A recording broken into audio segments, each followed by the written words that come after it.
This is an ultimate global podcast. Hello, and welcome to our special weekly podcast on trending international and social affairs. You're listening to Saurabh Kora and George Mavros from Sydney. Welcome again to another exciting series of episodes that we are covering as a part of a special series of episodes for the CXOs, founders, and co-founders. I know this is one of our most popular series because a lot of people from the industry watch this podcast. And for all of them, knowing about how co-founder thinks or a founder thinks or a CEO thinks is of utmost importance. So it's always great to have different leaders, different business leaders on this podcast, like Henrik. So today we are joined by Henrik Jeberg from Zensai. He's a chief strategy officer there. He's been working there for almost 3.5 to 4 years. And the topic that we're going to talk about is defining the business strategy that delivers great results. So we'll try to pick up Henrik's brain from his experience at Zensai and also try to see what's really worked for him while he was working at Zensai and even before that, and what has been his experience in general with strategy and business strategy. So before we start, Henrik, the most interesting story I have with Henrik was around 2 years ago on a Friday when I was in an Uber and I lost my phone in the Uber. And next week I had to call Henrik because he ordered the Uber for me. That was a time when I was highly drunk on that night and lost my phone in the Uber. Came back home. I couldn't find my phone anywhere. And that was the most interesting and memorable story with Henrik. And when he went back to Denmark, I had to give him a call. I can't find my phone. Can you call the Uber guy? And because I've lost my phone. So it was a good experience to remember. But Henrik, I would pass it on to you to introduce yourself to the audience. A lot of people out there on LinkedIn might not be knowing about you as a person. So off to you, mate. Yeah, thanks, Saurabh, and thanks, George, for hosting me here. My name, as you said, is Henrik Jeberg. I serve as the Chief Strategy Officer at a company called Zensai. I came to Zensai as an employee about 3.5 years. Also invested my own money in the company, and I did that after spending 8 years in Silicon Valley as an investment banker, and that's how I came into contact with Zensai. I had the pleasure of helping Zensai before I became an employee of the company acquire a couple of distributors, and that's how we got to know each other. And before that, I held several executive positions in different enterprise software companies around the world. My role here in Zensai is, as you said, Chief Strategy Officer, and that covers a lot of different things. But the common denominator between those things is what I usually call having the high beam on rather than the low beam. So anything that is out on the horizon that you need to see or figure out what to do, which takes sometimes years to materialize, is something I'm very comfortable with. So I oversee all this, development and execution of the company's long-term strategy, and also head up our M&A and fundraising department, as well as everything we're doing in terms of global strategic alliances, like our very close relationship with Microsoft, content providers such as Go1 and Udemy, Open Sesame, and so on, and several other global partners. Yeah, that's phenomenal. My first question for you is around strategy itself. So a lot of the times, we just writing down a strategy on a piece of paper is very, very easy. Defining a business strategy and saying that's the strategy for our business for the next 5 years. That's how much sales we want to grow in the next 5 years. That will be our team size after 5 years. We want to become a unicorn and all those things that we can list down. But when it comes to the execution, a lot of the times businesses might succeed or might fail. So how have you seen the difference between defining a business strategy and actually executing it out there? What's been your experience and what sort of challenges you have faced in that? Yeah, first of all, I mean, a lot of the things you're saying is what I would define as a traditional business plan. And And that has changed a lot, because saying I want to sell this much is not really a strategy. That's a hope or an aspiration, right? So you need to take a step down and figure out how do we actually do that. What is sort of the overall objective we're trying to achieve. And in order to do that, I mean, if you go back 10, 20 years and so on, people would write 30, 40, 50, 100 pages business plans. And then they would hand it over to the rest of the company and say, this is what you're going to do, right? I'm done. Just go and execute that. But that's not possible today, because things are changing so fast. So if you sat down years ago and analyzed the market and analyzed your competition and came up with a really nice product and so on, there was a certain longevity to that if you had done your homework well. But today, the barriers of entry for people, especially in the software business like we're working in, are so low that it's really easy to start a new software company, and other companies as well. And you don't need that much. I mean, in the old days, you wanted to stand up a software company as ours, you would invest millions in hardware, and a lot of other things. Today, two guys with a laptop and access to GitHub can get a long way without spending any money at all, right? So there's this constant pressure of new things coming in, and even for us who are quite successful in our company and has reached a certain size, we still see very, very small companies suddenly competing, not with the totality of what we're doing, but little chips away here and here and here. So for me, defining a business strategy really involves, first of all, really understanding the market. Where you're playing, what's the playing field that you try to play a role in. It needs understanding what your competition is doing. So there's a lot of research that goes into this on a constant level. It's not just when you're defining the strategy. It's an ongoing thing, always looking out for, what are the other guys doing? Are they doing something we should learn from? Are they doing something where we should try to build a moat around what we're doing so they can't replicate it and so on? But it is a constant effort, right? Then you need to understand what your customers are trying to achieve. And this is one of the things I see most often. I get presented with a lot of pitches for new companies starting up and people who want help with this or that. And my first question is actually not what is your product capable of doing? What is the product features and so on? And so many people are building stuff without necessarily really knowing what the customer needs. So you need to start with the customer outcome. What are the customers trying to achieve before they even think about buying a product from your company or your competition? And then the next thing you do is even better. It's like anticipating what will they need in the future if they don't know themselves. So there's this, famous example about if you asked people with a brick phone like 20 years ago, what would you like this phone to do? It would be maybe lighter or whatever. Nobody had imagined an iPhone or a smartphone at that point of time. That was the industry evolving and innovating even before the customers knew what they wanted, right? And then absolutely, and I agree on that fact. The way technologies have evolved in the last 10 years, or in fact, last 5 years, has been phenomenal. And every month nowadays with AI, something new coming in the AI and generative AI space, it's very hard to catch up with things. Like if you miss for 1 month, you go on a vacation for 1 month and you come back and you're like, oh, I missed out a lot. That's very true. And that's why it's really not enough to follow the trends in the market. You need to do that, absolutely. But if you want to win, I always say you have to create, not imitate, right? You cannot get ahead if you're just following everybody's other footsteps. There's a lot of good ideas out there, and it's fine to copy or get inspiration or even steal others' ideas. That's fine. But if you don't have anything to offer yourself, you'll always be those steps behind, right? What we're doing currently with the creation of the category that we call human success is exactly that. We're really trying to supersede this old paradigm of human resources and human capital, which is for me an antiquated way to look at people. We have this idea that human success, the company comes second, right? It's like if you can create really successful human beings, they'll take care of your customers, right? That's kind of the easy part. But make sure that people are successful in their jobs, then everything will follow, right? They're not resources. Resources is something that is depletable, right? It's something that you use and throw away, right? We don't want to see our colleagues like that.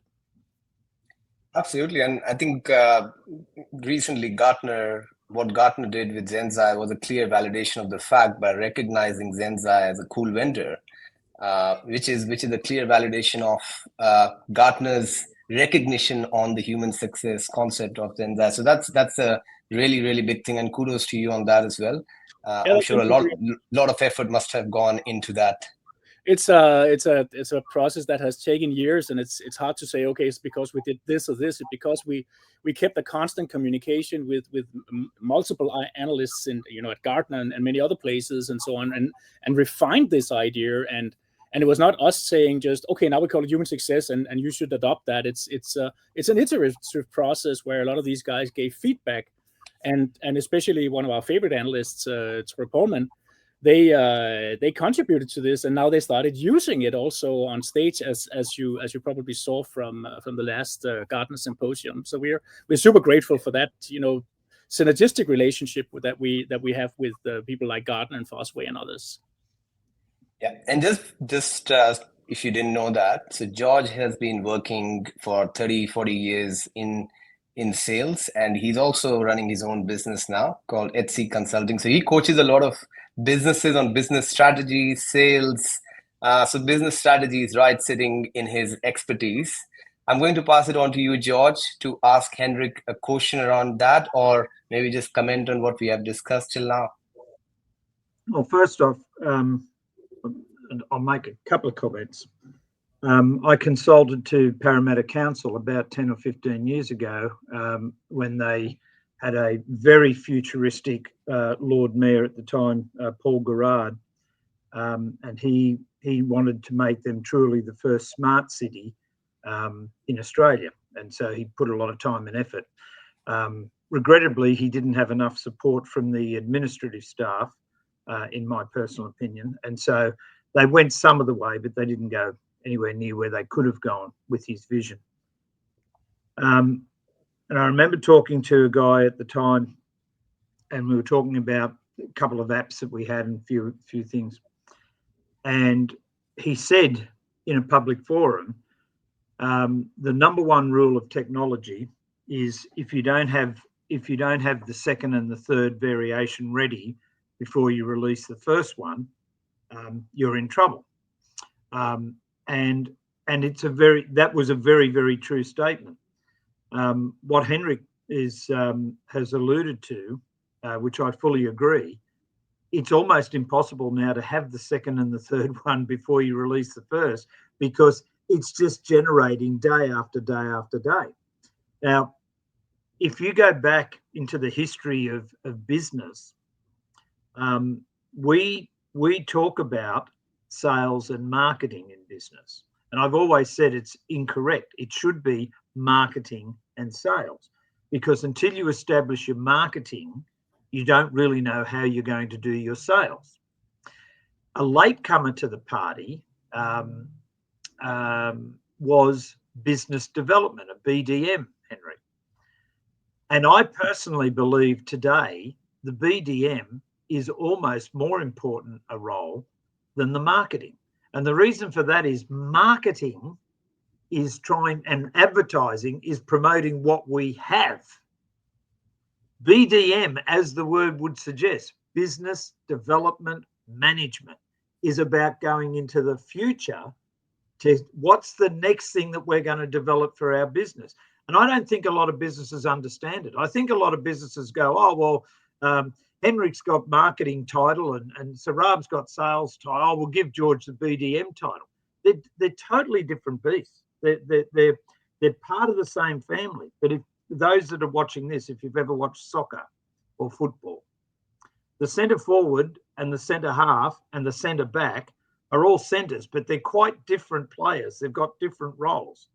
And BDM to me is something that I don't think enough businesses are putting enough importance on in this day and age, because BDM is trying to create something when, as Henrik said, there's two blokes in a backyard with a laptop, jump on and they can create something overnight. So the BDM set, I think, is a role that in the next few years, those that really get their head around it will do a lot better than those that are still, oh, yes, we up our marketing and up our sales approach and we'll compete with anybody that comes along. The other thing is that, as Henrik pointed out, a lot of companies get worried about people coming in and having a piece of them, like having this niche or that niche. If I want to come to Zensai, or if I want to go to NAB Bank, and that's probably bad to put a bank in place with honourable people like yourselves. If I want to go to a department store, am I going there looking for a service, or am I going for a total offering? So somebody that comes out and does 1/10 or 1/20th of what your business is doing is, yes, they're a competitor of sorts, but it comes back to, Sarab, one of my sayings: if you don't know who you are and you don't know what you're selling and you don't know who you're selling to, you shouldn't be succeeding. And so for me, if I'm representing a company that's got 20 aspects to it, somebody says, oh, but this bloke can do that cheaper. I say, well, if that's all you need, by all means, go. But does that person actually understand how it fits into the other 19 sections that we do? So the business marketing, business development marketing, and marketing in general, and strategy, I just think it's going to become more and more important as this goes on. And those that are relying on AI, I'm telling you now, are in for a heck of a shock, because I still do not accept that AI can create something that's in my head if I'm a creative. It can do a version of it as it's been taught, but those companies that put the time and the effort into the BDM and the strategy should not be afraid of AI. They should be using AI. No, I very much agree. I mean, to comment on your first point in terms of how sales and marketing and other departments should be working together around this. We are trying out now something that has been termed sparketing, and that's an idea we got at a conference in Sweden about a year ago, and where a very thoughtful woman was on stage explaining how they did it, and that was basically saying we cannot have these as separate functions. Yeah. Don't worry about the organization and who has what titles. It's more about what is the outcome that we're trying to achieve here, and putting sales. We've been doing this for a couple of months now. Putting sales and marketing and product, because product has to be there too, together, and having joint responsibility for figuring out what are the leads that we're trying to generate. I mean, if I don't tell anything to my marketing department, they'll just keep doing what they're doing. And putting more money into marketing is a law. It's the law of diminishing returns, right? I mean, the first dollar is going to get you so far, the next dollar is going to get you this far, and then the millionth dollar that you use is going to get you this far, right? It's a curve that fades off pretty quickly. So just throwing more money at marketing is seldom the right solution. There has to be that common understanding and taking responsibility for what is the kind of leads that we're going for. What are the quality that we need in order to be selling on top of these SQLs, and how is product involved fast enough to be able to react to what is the feedback that's coming from the market, right? So that's what we're trying to do now. And on your second point, I mean, executing all this and even talking AI as a possibility and so on, I think that's something where there's gonna be winners and losers, as in every major change. This is a paradigm change for how you work, and the way we see it is that there will be jobs that will go away. There's no doubt. There will be things that can be handled by AI. Very manual tasks of filling out forms or spreadsheets or making reports and so on that could well be automated. But there's one thing that I always bring up when we talk about AI, is that AI does nothing that hasn't been done already, because these models are trained on existing IP from all over the world, from all over the internet, whatever. It's not coming up with anything itself. It is trained on knowledge that is already human knowledge, right? And that means that we can expect the same thing from AI that we expect from humans. There will be bias. There will be all kinds of things that should not be in there in a company, because it's trained on documents that was written or produced by other human beings. So all those things will sort of self-propagate in AI. So it's not. I don't really think we need to fear Skynet from Terminator just yet. It is augmenting our knowledge. I mean, we had previously a couple of weeks ago we had this management offsite, and every executive in the company was supposed to come up with 5 processes that could be automated by AI in the future, or that they had already automated. And everyone came up with something. Something was very, very manual. But even my own department, everybody was like, "Oh, you can't automate strategy." No, you can't. But you can do like a really good first try on how should the structure look like, for instance. And this saves me time. That might have saved me half an hour that day that I used AI for just putting up the structure for it. And only concentrating on content rather than structure, right? So that's just a simple example of how you can even use it in the strategy process. My take on AI is that, like so many things, that Henrik, you and I are a little bit older than Saurabh, so we've seen a few things. Right? So many things you would have seen today that somebody tells you this brand new idea that we sort of go, well, no, I've seen that before. Let me introduce you to some AI that I was involved with back in the 1970s. One of the early adopters of AI. There you go. Even because people don't understand what is a calculator. It's artificial intelligence. Now, what the point that I make to people with AI, if I put in there the wrong numbers or the wrong way of doing the equation, it will give me a wrong answer. Mm-hmm. I have to have the intelligence to know what's the actual question I'm asking before this artificial intelligence can give me an answer. And those that have been around computers, people that have been around Zensai, garbage in, garbage out. That's going to be true forever. Yeah, and so the artificial intelligence, as a broad statement, can only provide you something that's been based on historical information. Yeah. Put in a thing into AI and say, what is in Henrik's brain at the moment? What is Henrik's next thought? It can't answer that. The only person that can give you that bit of intelligence is him or me or you, Saurabh, or anybody else. So, but if you embrace it and you say, give me a first draft of a strategy based on what you're thinking, it's still going to give you historical ideas. Definitely. But at least you can go, yeah, well, that doesn't apply today. That doesn't apply today. So strategy is about not being afraid of what might happen, but being confident of what you can do. I'll say it again. Yeah. Strategy is not about being afraid of what might happen. It's about being confident about what you can do. So if you're coming up against a whole army of people or whatever, somebody should go and have a look at the Spartan story, 300 Spartans against an entire country of warriors. They weren't afraid of what the warriors could do. They were confident in what they could do to repel it. Okay. And so strategy is about not fearing what's coming in the future, but preparing for it. Yeah. Just in continuation to that, George, that was a really valid point that you have raised around the calculator piece.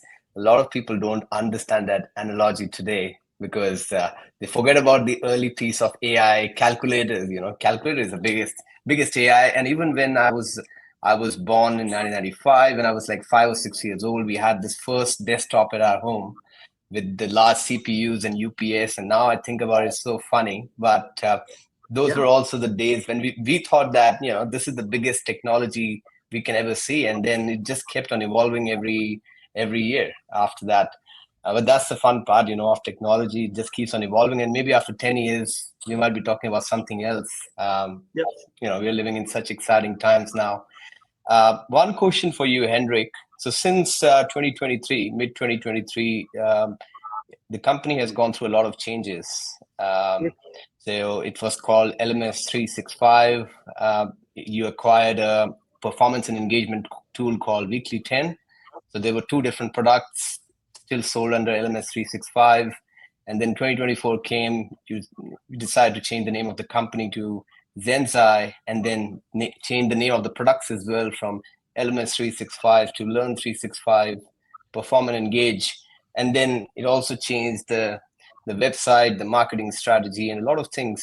I think these are tremendous changes, and a lot of changes to happen for 1 year. What do you think was the change that troubled you the most in your position, or was the most difficult for you to handle, and how did you overcome that? Well, I think all the things you mentioned was basically driven by strategy, because the one of the first things that we realized when I joined the company was that looking at a single product like LMS 365 it was only a learning management system. We could see, and this comes back to this thing I was saying maybe a little bit about, pattern recognition and looking at where the market is going. We realized that we were seeing the same trend in HR software as we had seen before in ERP and CRM and BI and so on. A lot of enterprise business enterprise applications where there's like this pendulum. If you study it long enough, you'll see there's this like pendulum swinging between people wanting point solutions that are best of breed. So they want the best BI system, and they want the best ERP, and they want the best HR system, and so on. And then they run into this problem of having to stand up, different security parameters, having to integrate products that are not maybe, designed to function together, and so on. Then at some point in time, they get tired of that. And then they start looking for suites. So the pendulum swings the other way. And they start looking for suites that does it all. And it's two different philosophies. So if you're looking for best of breed, you can really optimize on each separate function and get exactly what you want. On the other hand, if you're doing suites, you have the same security parameter. In our case, everything is running on Microsoft. All the users are in Active Directory, or Entra as it's called now. You have a lot of advantages that the product is on the same platform and using all these common denominators. But then you might only get like 80 or 85% or 90% or whatever of what you're trying to achieve. So that you always have to give something. You can't get everything, right? And what we saw clearly was that the pendulum a couple of years ago was starting to swing towards suites. And we said, if we're only an LMS provider, we're going to be locked into that situation where we have customers who are trying to still build this best of breed. So we looked around and said, what is it essentially that we need to do as a company? And as long as we're in this HR work tech, ideally, we would like to follow people from even before they get recruited, even in the recruitment process, and capture all that data that is generated about people's skills and their beliefs and their aspirations and everything else. And basically keep on following that employee all the way until they retire. So it's really from recruitment to retirement. And the three, we're not done yet with building this suite. There's still areas to be developed. But we could see that if we wanted to do that, we needed to have a strong brand that encompassed everything we were trying to do. So we could not hinge our branding to any specific product. So that was why LMS 365 had to go. And I tell you, that was painful. That was very painful, because we had people who had been with this company for more than 10 years. They were used to this. We had very high authority score with Google and so on, because a lot of external websites were pointing to our website. And as soon as you change the name, all that goes away. And that means that marketing becomes more expensive, because now you have to bid for words from, keywords from a much, much lower authority score. That's just one of the consequences. And then you can imagine all the people who were, tied to a particular product, or they've been part of a specific organization. So when you do M&A, you have to make the cultures match, right? Or let one of the cultures win. It's another strategy, right? So we moved a lot of parts at the same time, and that was painful. I mean, moving one of them was painful, but then when you do like 5 or 6 major, sort of really fundamental changes in the company at the same time, then it gets confusing. So then it comes down to where it always breaks down, and also in some cases really did with us, to be honest. It's the communication. It is making sure that people understand what is going on. Why are we doing it? What is this going to look like when we're done? We can all see that, the big shining star out there, but how do we get there? What are all the steps that we need to take in terms of processes and systems and organization and communication to the market, communication to our customers, communications to our existing and potential investors, and a lot of other people who are interested in what we're doing. So there's so many stakeholders in this. So the one thing I won't mention one of the projects because they were all tough, but the one big thing was really making sure that we communicated this well.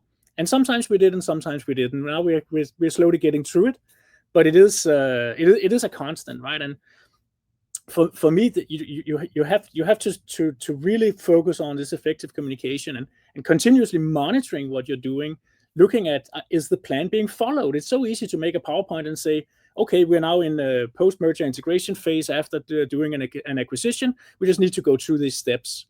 But do they do it? Is it a reality, or is it just something we have in our spreadsheet or whatever software we're using, right? And that really requires a culture of adaptability, I would say. So I think it was Peter Drucker who famously said that culture eats strategy for breakfast, right? And that's a really good saying, because culture is not about having foosball and happy hours at the office. It's more about the ways that your employees act and interact. How do they treat customers? How do they treat partners? And most importantly, how do they treat each other? Because if that falls down, strategy can be the best in the world on paper. It'll still fall flat on its face if the company culture can't really execute it right.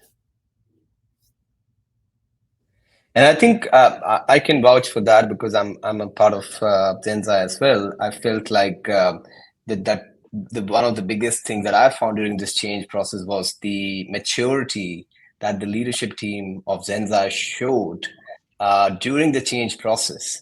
And the other thing which really helped was because we were using our own tools, Perform and Engage, for our own company as well. So we were able to track the engagement of our own employees, whether they're happy, whether they are sad about the change, or what are they not happy about. So the managers can then track that feedback and feed it to the leadership that actually this week, one of my employees said he's not happy about that you changed the marketing strategy without consulting him.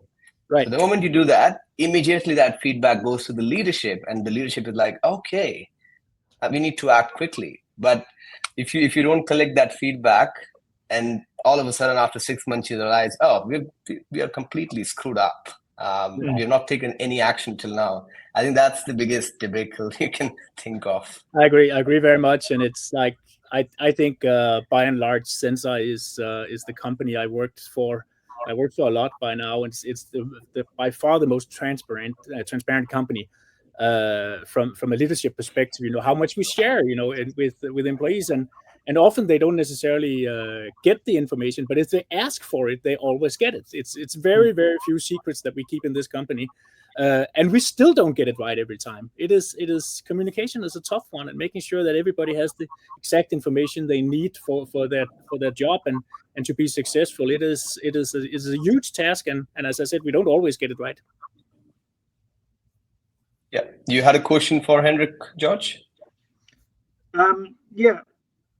One of the things that happens when you have the sorts of changes that are really holistic changes within an organization like you've gone through, you've got a heap of people there that have been there for a number of years doing a fantastic job. They can be there for just a few years and still doing a fantastic job, but they're just not on board with the new idea.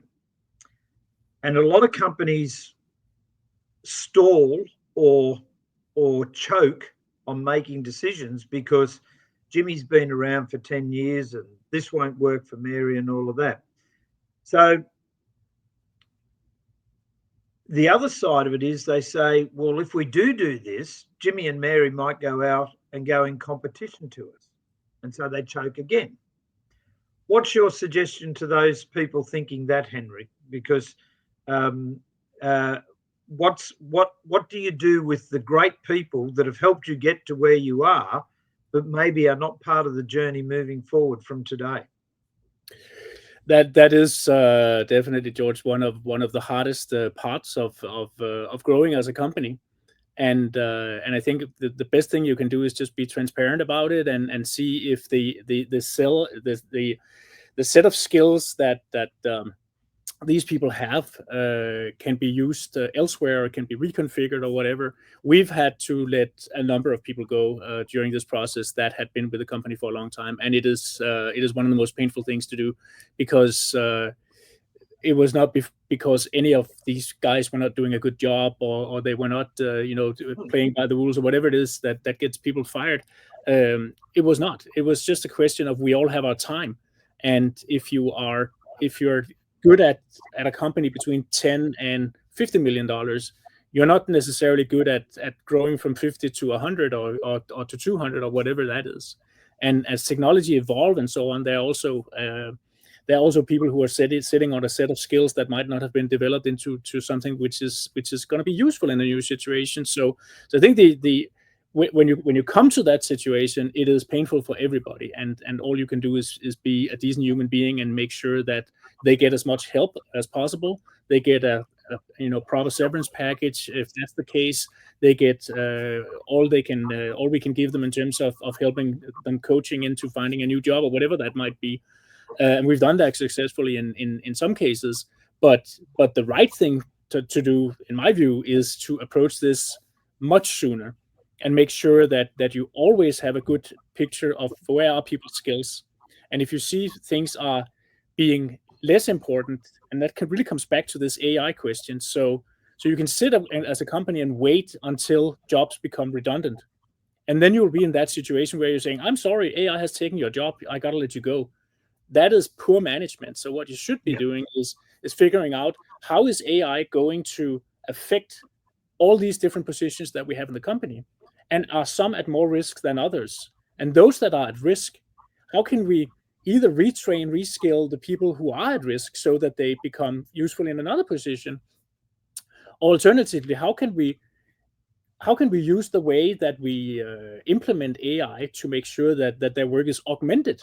Because in some roles, it'll be like, okay, using AI, you can actually do 30% more.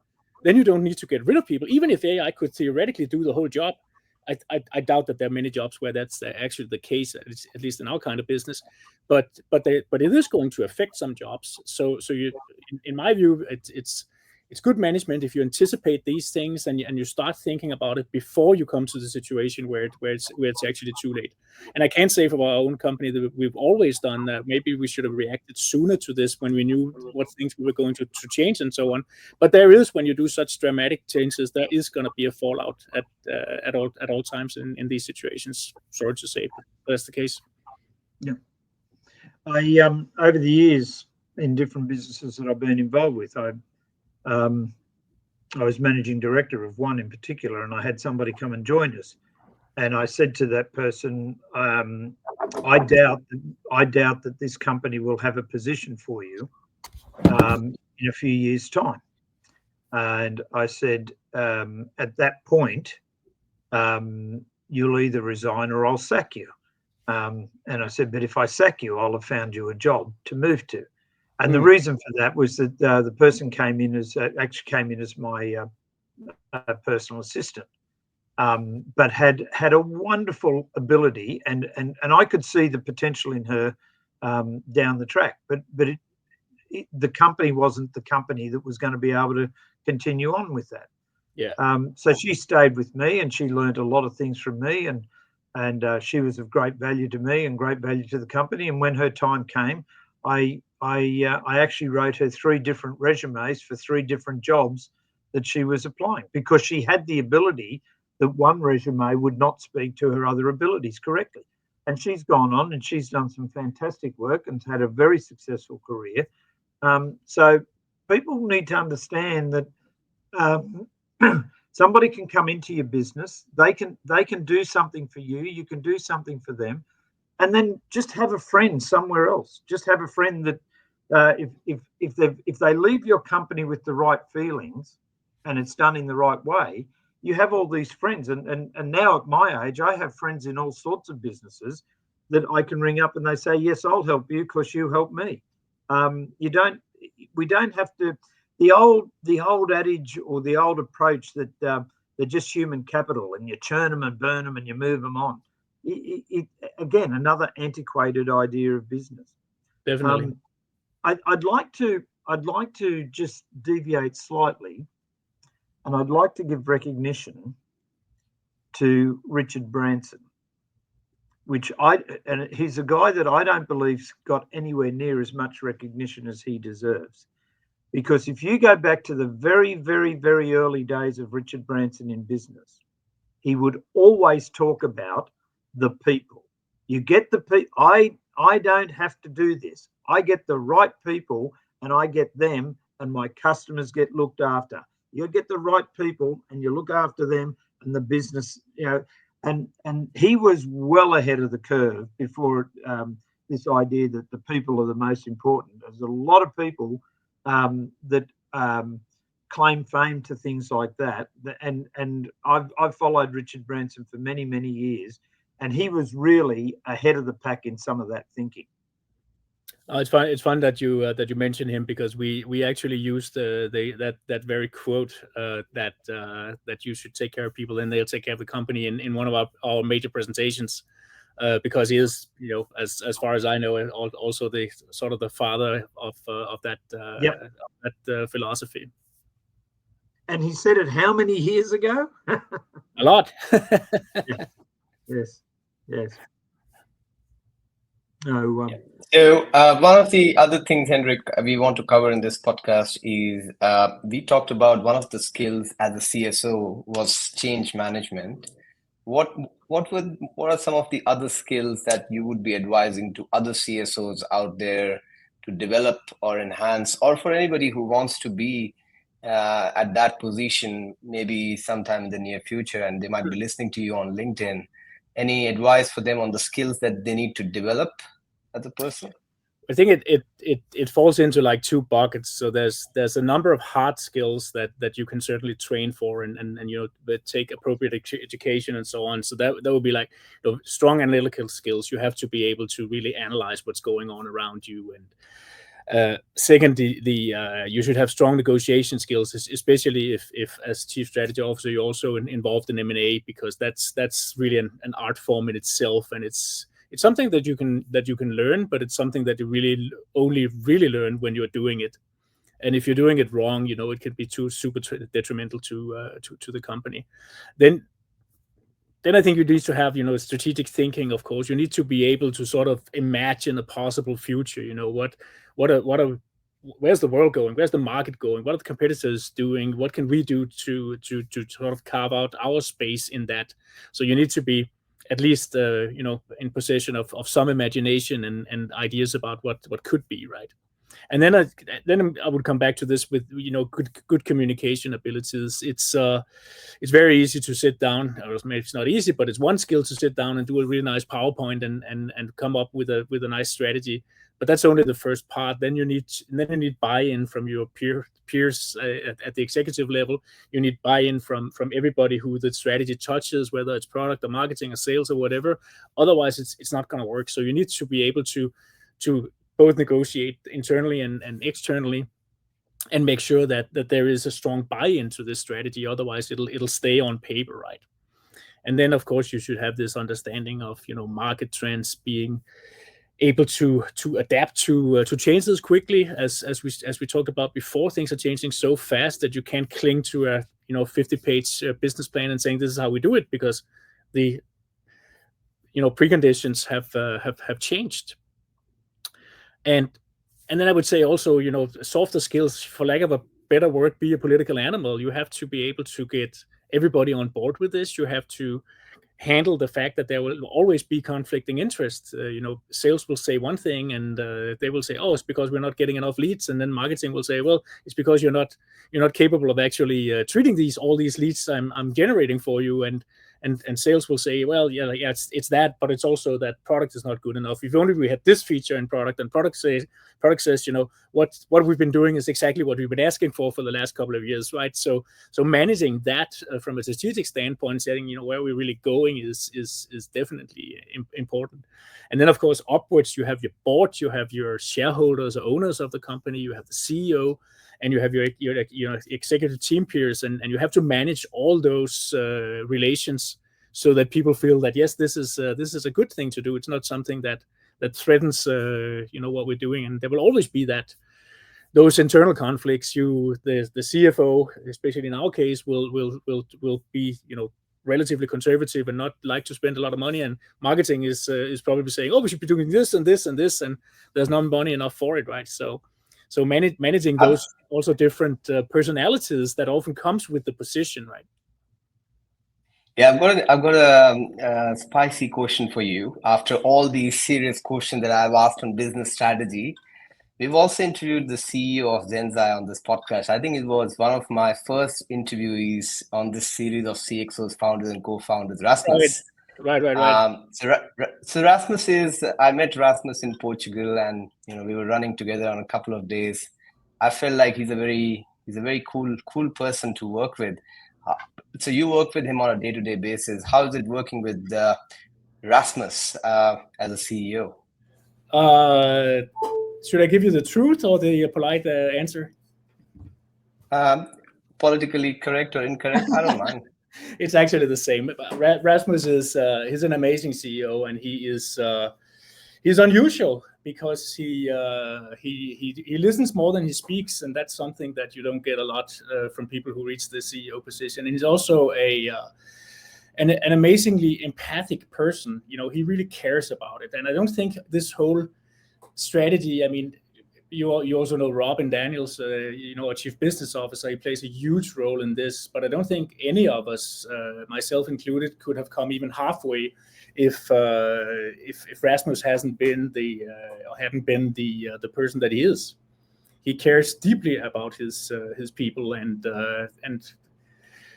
I've seen so many situations where people really needed help or was in a fix, in a difficult situation, and so on. He's the first one to jump in. It's not like, whatever marketing person has problems or this person has problems, their boss should fix that. He's very much hands-on.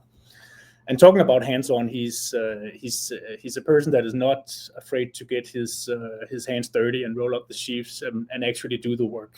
I've never ever heard him saying, no, this is not something that's on my table. I have people taking care of this.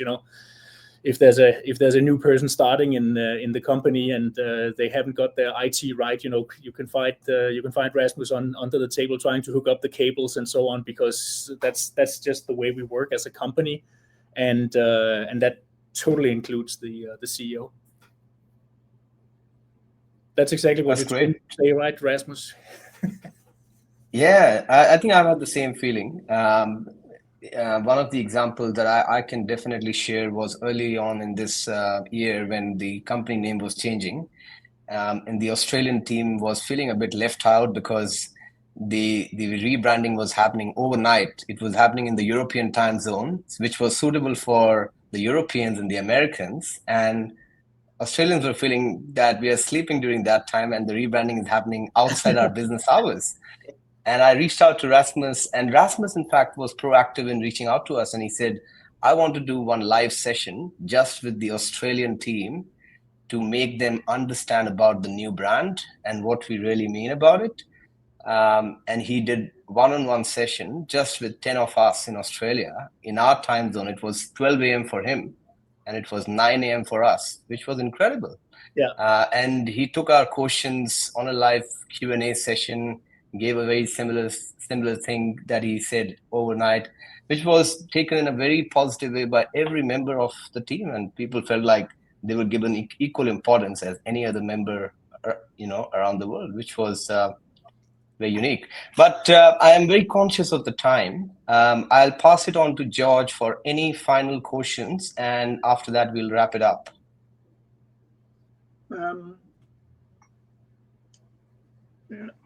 It's not so much questions. I'd just like to sort of, we started this off at divining business strategy that delivers great results.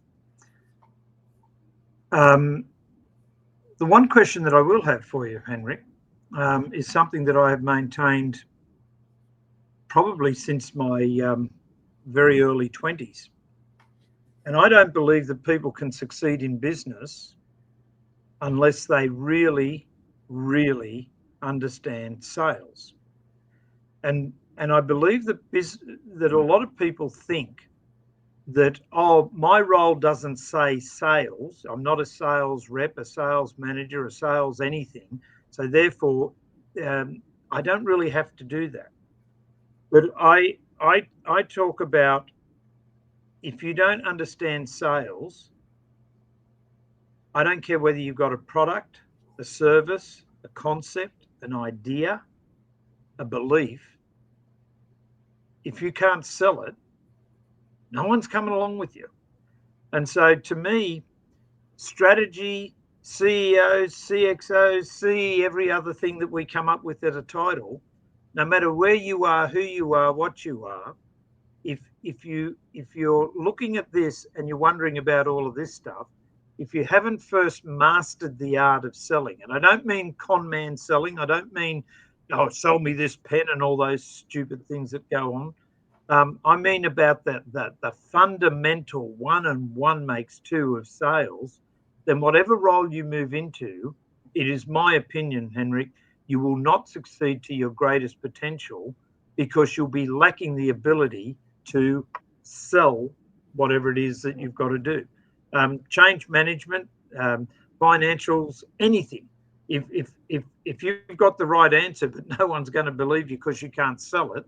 So to me, I think every young person in business should be concentrating, whatever you're doing, whatever you're studying, whatever you're doing, you should also be learning the fundamentals of genuine professional sales. Your thoughts? No, I think you're absolutely right, and I think that's actually one of the things that is still amazing me in our company, because you can put any of the C-levels up on stage and represent the product. Our chief human success officer was a founder of a company before she joined us. Our chief product officer is one of the best salespeople I've seen, because everything is coming from the heart. There's no bullshit. It's just like, this is what we're doing, right? And he represents it so well. Our CFO, Jacob, is one of the most business savvy people I've ever seen. It's not just about numbers and budgets and so on. It's actually understanding the whole business. So we're in a fortunate situation that we have built a team that understands that. But I'm completely on the same page with you. If you cannot represent your product and sell it, if that's what we want to call it, but really, impart the vision about what you're trying to do and why we're doing what we're doing and so on. If you can't do that, then it becomes a little more difficult. Thank you so much, Henrik. I'm going to wrap it up here. It was really fun talking to you, and I'm sure George would agree with me on that. This will be in the top 10 or top 15. There were a couple of more as well. I don't want to diminish every episode, but this episode will definitely go in the top 10 or 15 episodes that we've done out of 150. You say that because of the kind of insights we have gathered out of this episode were really unique and really a good knowledge addition for me, at least. Excellent. Happy to contribute. And thanks for having me. Lovely to have caught up with you, and look forward to talking again. Absolutely.